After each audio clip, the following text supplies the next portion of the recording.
Ya, jadi ini adalah Huawei Watch Ultimate, smartwatch flagshipnya Huawei yang udah saya pakai sekitar 1 bulan ini. Saya ajak dia buat traveling, diving, meeting, nge-gym, tidur aja juga saya pakai. Dan setelah saya pakai si Huawei Watch Ultimate sebulanan ini, bisa dibilang smartwatch ini bisa buat semua kalangan. Buat lifestyle, gaya-gayaan, bagus. Adventure, bisa. Running, diving, bisa semua. Tapi sebelum kita bahas semua fiturnya secara lengkap, kita bahas dari sisi desain dulu. Bentuknya ini nggak terlalu terlihat smartwatch yang modern atau terlalu futuristik. Masih ada desain analog klasik yang bisa masuk sama outfit casual atau elegan. Saya dulu pernah cerita ketika review Huawei smartwatch juga kalau saya punya jam favorit yang namanya itu Seiko Lex, bukan Rolex ya. Karena desainnya yang analog, klasik, dan terlihat mahal. Nah, si Huawei Ultimate punya garis desain yang sama dengan jam Seiko Lex saya. Warnanya juga hijau ya, sama kayak punya saya juga. Klasiknya masih dapet, mewahnya masih dapet. PD saya nambah sekitar 70% kalau saya pakai smartwatch ini. Build quality, jangan ditanya lagi. Sesuai dengan namanya, build quality-nya juga ultimate. Di bagian bezelnya dia pakai dual color nanotech ceramic bezel yang ini udah natap atau kepentok berkali-kali. Natap pintu, dinding, jatuh juga udah sekitar 3 kali.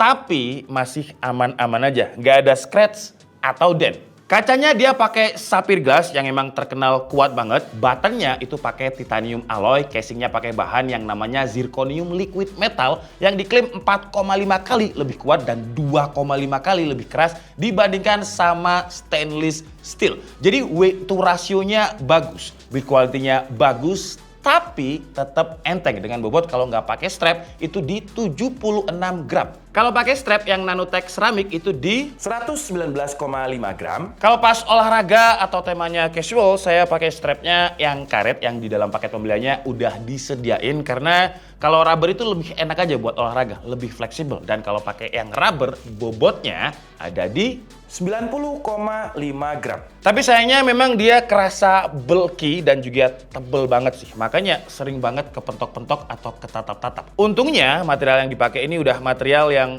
durable. Sekarang temanya saya pakai yang nanotech ceramic karena saya lagi pakai jas biar terlihat elegan. Tapi kalau olahraga ya pakainya rubber karena rubbernya yang saya suka dia itu skin friendly. Jadi walaupun tangan saya keringetan itu nggak gatel.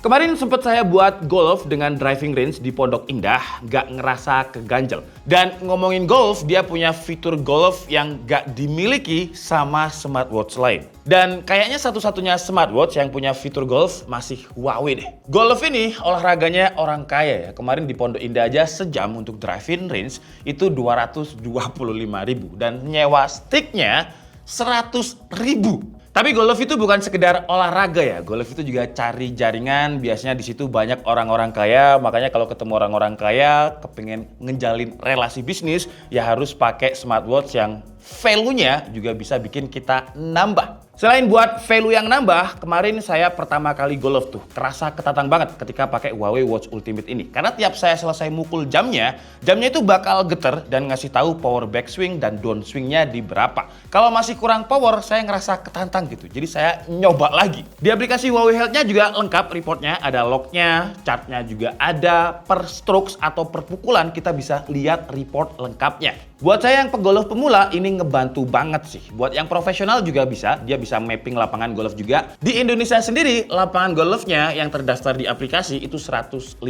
lapangan golf dan seluruh dunia 15.000 lebih. Kayak kemarin contohnya di Pondok Indah ya, dia udah kedaftar juga. Kalau yang pegolf profesional juga bisa. Karena dia ada fitur yang namanya real time accurate distance measurement yang bisa kasih estimasi jarak dengan akurat. Ada AI Caddy yang eksklusif cuma di Watch Ultimate yang bisa memperkirakan jarak pukulan terakhir kita. Bisa lihat kemiringan di slope green area dengan tampilan yang komprehensif dan mudah dibaca. Bisa lihat arah angin juga. Gokil sih, ini lengkap banget. Istilahnya kita kayak punya coach golf sendiri di tangan. Buat pemula di jamnya juga ada tutorial buat megang sticknya dan satu-satunya jam tangan buat pegolf sejauh ini masih Huawei sih. Ada di Ultimate dan ada di GT5 series.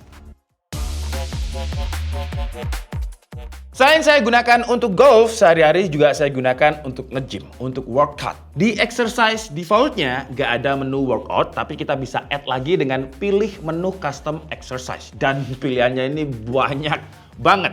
Badminton ada, dance ada, basket ada, bahkan olahraga fun untuk e-sport juga ada. Tapi nggak kayak golf yang bisa ukur power swing, di olahraga lain cuma ngukur heart rate dan kalori yang terbuang aja. Dia nggak ngukur berapa speed smashan kita pas badminton. Kalau digunakan untuk nge-gym juga nggak bisa ngitung repetisinya berapa. Mungkin ke depan saran saya buat Huawei ya, biar smartwatch-nya ini lebih lengkap. Jadi untuk olahraga-olahraga populer kayak badminton, basket, dan juga workout repetisi, jadi dia bisa ngitungin repetisinya gitu, kayaknya bakal lebih gokil lagi deh, lebih lengkap lagi.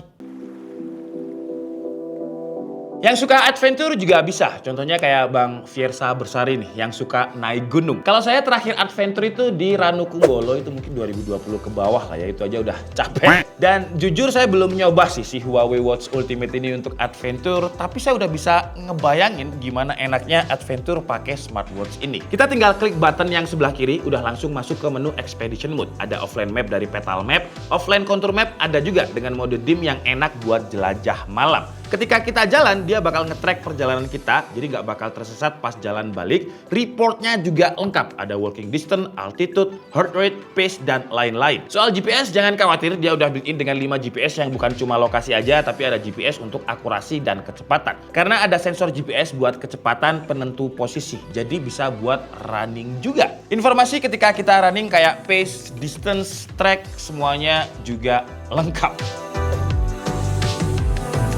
Golf udah, adventure udah, workout udah, running udah, apalagi diving bisa juga. Karena sertifikasinya bukan cuma IP68 tapi udah 10 ITM yang bisa 100 meter di kedalaman air. Bisa buat diving dengan 4 mode. Jadi ada rekreasional, technical, free dive, sama gauge. Yang kalau diaktifin kita bisa tahu tuh kedalamannya berapa meter, temperaturnya berapa, dan waktu kita di dalam air berapa. Jadi enaknya kita bisa ngukur sisa berapa oksigen ketika kita menyelam.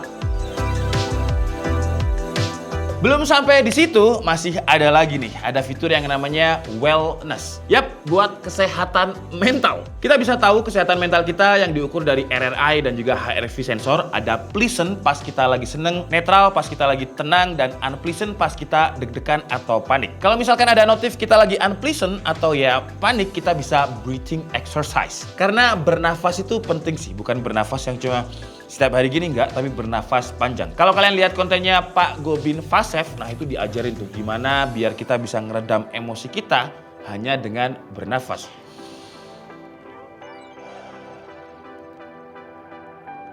Tuh, langsung tenang.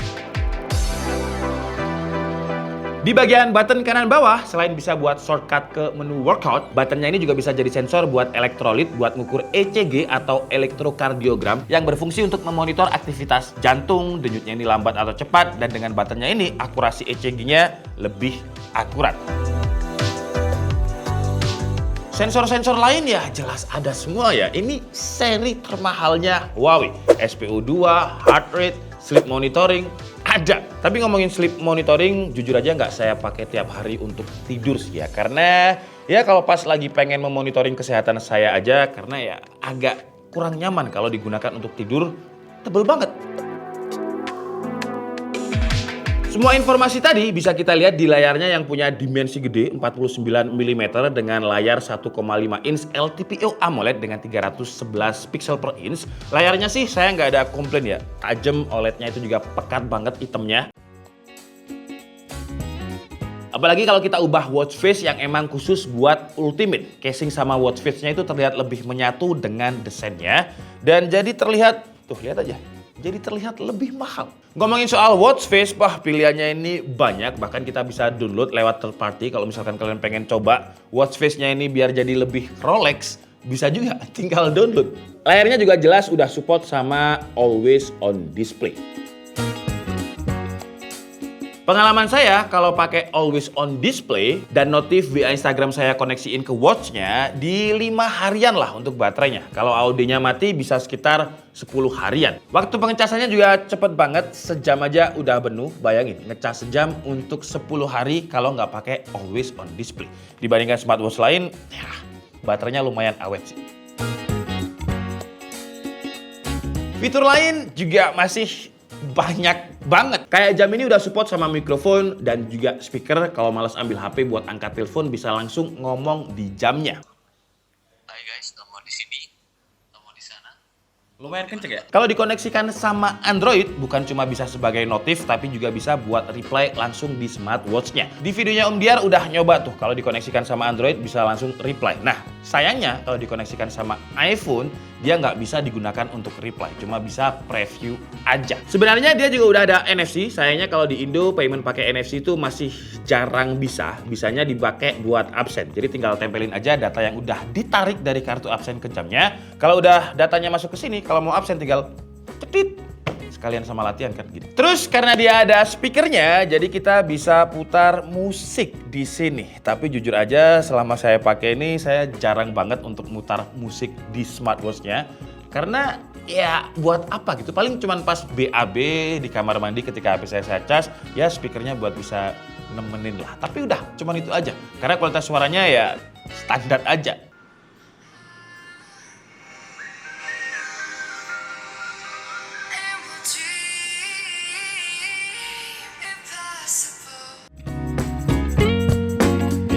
Harganya kalau saya lihat di marketplace itu ada di sekitar 11 sampai 12 juta untuk yang ultimate versi warna hijau. Harganya juga lumayan ultimate ya, sesuai dengan namanya. Dan memang bukan buat kaum mendang-mending. Sebenarnya si Huawei Watch GT 5 Pro itu udah bagus. Tapi kalau mau pakai yang lebih ekstrim lagi, Ultimate ini pilihan yang tepat ya, karena divingnya bisa sampai 100 meter. Sementara untuk GT 5 Pro itu cuma bisa sampai 40 meter. Tapi kalau buat saya yang nggak pernah diving sih, 40 meter aja udah takut juga. Build quality Ultimate juga lebih kuat dengan watch case-nya itu pakai zirconium base liquid metal, ukuran diameternya juga lebih gede, desain yang Ultimate juga lebih cakep. Saran saya buat Huawei sih, mungkin fitur olahraga yang lain juga dibikin lebih lengkap ya. Nggak cuma golf aja, contohnya kayak badminton, basket, workout dengan repetisi juga dibikin lebih komprehensif seperti fitur golfnya. Biar makin biar makin satu smartwatch untuk semua gitu. Kalau untuk kekurangannya, karena dia lumayan bulky, lumayan gede, jadi kadang itu kepentok tembok, meja, pintu. Untungnya material yang dipakai ini udah material yang sangat-sangat durable. Saya Dika Setiabudi, and see you on the next video. Bye-bye. Ini cakep pakai jas gini ya. Oke, Huawei. Gokil.